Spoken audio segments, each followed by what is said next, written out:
Hey YouTube, what's going on? It's Keys, and today we're going to look at the Last Word hand cannon post-patch April update. That's 2.2.0. This patch that dropped did have some changes to the Last Word, and I think that they're significant enough that they should be covered. For those of you who are unfamiliar with this gun, it's most well known for the Crucible hand cannon that's hip-fired, and it's made by Tex Mechanica. It's a really nice gun. It looks really awesome when you're wielding it. On the first tree, you have soft ballistics, less recoil, smart drift control, predictable and controllable recoil, and aggressive ballistics, more predictable recoil, enhanced impact and shorter range, and more recoil. This was a perk that has changed, and we'll review that in a second. Also, this gun has hip fire in the second tree. In the third tree, you can choose between single point sling, switch weapons faster, move quicker while aiming, high caliber rounds, oversized rounds built to stagger targets and leave them reeling, and then perfect balance. The weapon has extremely low recoil. And then the last tree, you have the Last Word, improved stability and target acquisition when firing from the hip. This perk here was also changed, and we're going to take a look at those changes right now, just so you guys are aware. So hand cannons, increased hand cannon inventory ammo, not bad. Adjusted hand cannon ammo stats so the initial spawn and respawn ammo are consistent. Again, another welcome change. Last Word, remove bonus damage applied from the Last Word perk. What's that all about, Bungie? To be honest with you, I didn't really notice that a lot of people were using them. It'd be, one person maybe for every 5 Crucible matches. The PDX and, high rate of fire, low impact auto rifles, and pretty much any other gun, to be honest with you. The Hawkmoon's used more than the Last Word, and the Hawkmoon actually got a buff. And last, for perks, the aggressive ballistics reduced stability stat to -20, was -10. Now, this is going to affect shotguns as well. Any gun with aggressive ballistics, this is going to impact. So, I don't think these changes were necessarily warranted. I don't think this gun needed a nerf with regards to the Last Word perk. So let's take some look at some Crucible footage and, see through my trial and error, did it actually make an impact? Am I having a harder time with this gun? What am I noticing that's changed between, pre and post patch 2.2.0? Now, for anyone new to the Last Word, the first word of advice I can give you is that you should be using a sniper as your secondary, because you're going to want something with range. The Last Word is really meant for close-up engagements, so unless you're going for close-up all the time and using a shotgun, you're definitely going to want to use a sniper rifle. It will make a huge impact, and anytime someone's up close, you're going to be wanting to use the Last Word anyway, because it'll just gun right through all your enemies. Pre-nerf, the Last Word was a 2 precision shot kill, and it didn't matter if you were using high caliber rounds or not. I know a lot of people on Reddit and a lot of people on videos were saying that you need to have high caliber rounds because it makes a huge difference. I personally didn't feel that it didn't. What I found made the most difference was using perfect balance. I know some people prefer to use single point sling, but when you're looking for 2 precision headshots, you want as much stability as possible, and perfect balance double the stability bar. So just rest assured that high caliber rounds didn't really do anything except to drop the stability down. Now, post patch 2.2.0, or post nerf as I want to call it, to the Last Word perk, with that damage modifier off, you're actually losing a decent chunk of damage, and now it becomes a 3-shot kill. Now, with the removal of the bonus damage from the Last Word perk, this gun will do 40 to 50 damage per body shot, and that depends on your proximity to target.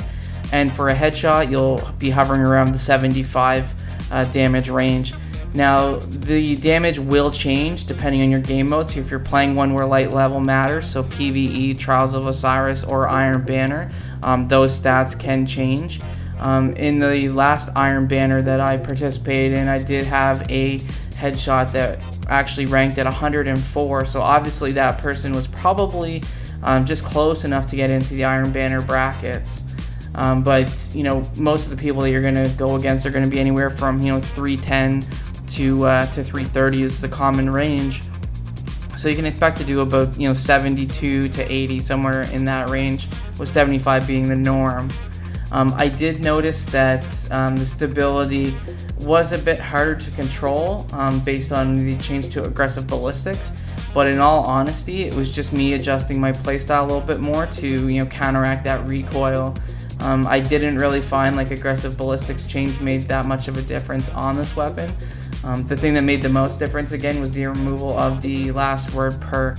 I know prior to patch, I found it extremely easy with that damage bonus to take people out in 2 shots. With this one, you're going at 3, and in some cases, if I was going against 2+ people, I'd have a difficult time.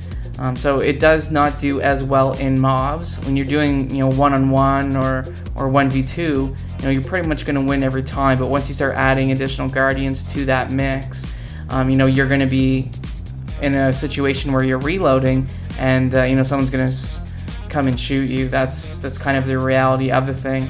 I found that I did best in places where I can take some cover. So as you can see this game footage here, I'm in an area where I do have some cover and I can safeguard myself as I'm reloading, and I would just pop in and out of cover. So I was in an engagement where I did have to take on more people, but they weren't all at once, and I had some cover where I could keep myself safe, get that reload, get my ammunition up, and take out a group of people. Another recommendation that I'll make is for people who prefer to use single point sling. You should really look at buffing your stability and putting on gauntlets that will actually increase the reload speed of your hand cannon. This, just having that one quick armor change will actually make a pretty noticeable difference to the reload speed of the weapon, and then you can double your stability with the perfect balance perk. Now, in a comparison from pre to post 2.2.0, the last word still dominates at close range. Obviously, if you're going to be a long-range hand cannon user, you're going to be using a Hawkmoon. And you'll see through some different engagements here that I'm trying to keep things relatively close. And when I get into a long-distance firefight, I'm going to be pulling out my sniper rifle. You're going to want to focus on the different types of guns that complement one another. And when you're looking at the Hawkmoon, some people use Hawkmoon in a shotgun, some people use Hawkmoon in a sniper. But most of the time when you see last word people, they're almost always using a sniper rifle. I don't even know if I've seen anyone ever use a last word with a shotgun equipped. One of the things I noticed from gameplay, the first 3 to 4 shots were in a slightly tighter spread, and that if I moved into the end of the magazine, those bullets were a bit harder to control, and they actually recoiled a little bit more. So again, I kind of go back to the increased stability perk. At a base, I think the minimum stability of this weapon is somewhere about 20 to 25%, with a maximum somewhere around 80. I did find when I did have my stability as high as I could get it, I was landing more headshots.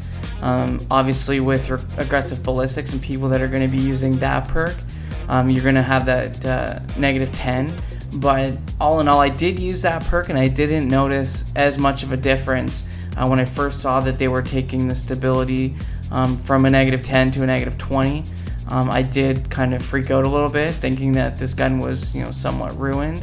But I did manage to make a really great stand in short to mid-range combat. Obviously the last word isn't necessarily made or created to have long-range engagements, which is why most of the people again will use a sniper rifle with this particular weapon.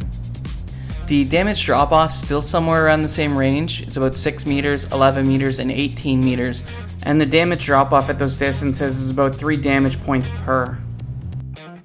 Even with the changes, this gun's still going to net you a lot of kills in the Crucible, with a bullet coming out of the chamber once every half a second. Just keep in mind that although it does fire fast, you need all your shots to count because it's a low magazine. If you're going to be just hip firing willy-nilly, you're going to really regret it when you run out of ammo. You certainly do get the feeling of being a cowboy with this gun, and it's very satisfying running around hip firing and aiming down sights with this weapon and taking enemies out. So for everyone that's concerned that these changes to the last word are going to make a huge impact, don't worry about it. It's still a beast in the Crucible, and you're still going to have a lot of fun. Well guys, hope you enjoyed the video. Hit like, subscribe, and thanks again for watching.